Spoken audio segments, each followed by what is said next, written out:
Glitch Publishing présente Plus que réel.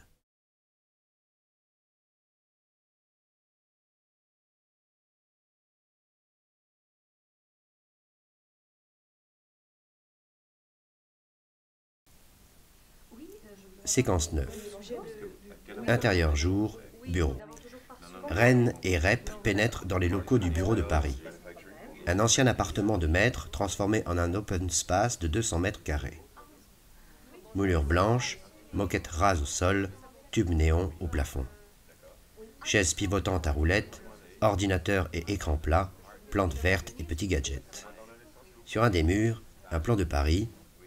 Il est étrangement divisé en zones de couleurs, mélange étrange de topographie, d'imagerie médicale et de symboles zen. Des horloges donnent l'heure dans une dizaine de villes dans le monde. Lagos, Jérusalem, La Mecque, Karachi, Bombay, Lhasa, Jakarta, Beijing, Tokyo, Mexico, New York, Sao Paulo, Londres. Ren et Rep déambulent de service en service. Ren. Il y a 5 services. Là-bas, le service info, Kim s'occupe de la fiction et Grace de la réalité. Elles sont en liaison avec tous nos bureaux dans le monde. Ren indique 2 femmes entourées d'écrans d'ordinateurs, de livres, de journaux, de films et de BD. Ren. Ici les accessoires. Laure est en charge des objets collectés et Akbar des objets rendus. Ren indique une femme et un jeune homme derrière 2 bureaux qui croulent sous l'accumulation d'objets hétéroclites. Ren. Les 3 rigolos là-bas s'occupent de l'analyse et de la crise de recul. Pierre, Luc et Maryse. Elle indique alternativement les 3 trentenaires en grande discussion. Puis une zone mal éclairée. Ren. Là-bas, ce sont les gratte-papiers du service mission. Ils sont les seuls à être en liaison directe avec le cerveau. Ren s'arrête devant son service. 4 bureaux, quelques plantes et des ordinateurs. Assis sur les bureaux, Perle, Étienne, Franck et Félicité sont en train de boire le café. Félicité à Perle. Je te dis qu'il peut étaler la réalité. Perle à Félicité. T'es trop naïve. C'est juste un super commando genre Mission Impossible. Franck. Une chose est sûre, c'est lui qui a buté Kurt Cobain. Étienne. George de Haley dit qu'il est impliqué dans l'autopsie de Roswell. Ren et Rep les regardent, attendant qu'ils en finissent et remarquent leur présence. Ren, ironique. Et enfin, l'aristocratie du bureau de Paris, l'élite du coup de pouce, la crème des papillons, le service des opérations. Je te présente tes nouveaux collègues. Félicité et Franck s'occupent de la rive gauche, ce qui nous laisse la rive droite. Étienne et Perle s'occupent de Marseille et vont virer leur cul de nos 2 bureaux immédiatement. Les 4 papillons embarrassés se lèvent et viennent saluer Rep. Perle. Ravi. Étienne. Désolé. Félicité. Bienvenue. Franck. Rep. Après une hésitation, Rep leur serre la main, puis se retourne, attiré par le bruit que font les membres des autres services venus lui serrer la main et lui souhaiter la bienvenue. Puis, tout le monde reprend le travail. Ren et Rep sont seuls. Ren. Tu te sens prêt à commencer demain matin? Rep. Quelle heure? Ren. Je passe te prendre vers 9h? Séquence 10. Intérieur nuit, hôpital, chambre Paul. Des fleurs et des corbeilles de fruits ont envahi toute la chambre. Paul s'agrippe à la main du médecin-chef. Paul. Docteur, je suis influent, vous savez. Faites quelque chose, un traitement expérimental, des greffes. Je ne veux pas mourir, je suis prêt à tout. Et ces fleurs, on se croirait déjà à mon enterrement. Médecin-chef. Il faut vous préparer. Profitez de ceux qui vous sont chers. L'heure n'est plus aux expériences. Nous ne pouvons malheureusement pas faire de miracle, mais nous vous accompagnerons jusqu'au bout. Vos amis. Ren entre en trompe dans la chambre, une bouteille de champagne à la main. Ren. J'ai réussi à feinter les infirmières. Découvrant le médecin-chef, elle cache inutilement la bouteille dans son dos. Ren, suite. Mais s'il est trop tard, je repasserai demain. Médecin-chef. Nous en avons terminé, et les amis, comme je m'apprêtais à le dire, sont de loin le meilleur des traitements. C'est d'ailleurs le seul que j'autorise en dehors des miens. Le docteur, avec un grand sourire, quitte la pièce, non sans confisquer la bouteille. Paul. Ce salopard me la joue grand voyage mystique. Le prochain coup, il va me proposer le soutien d'un prêtre. Ren. Ce sont des pros. Paul. En parlant de pros, les vers sont là. Il indique la table de chevet.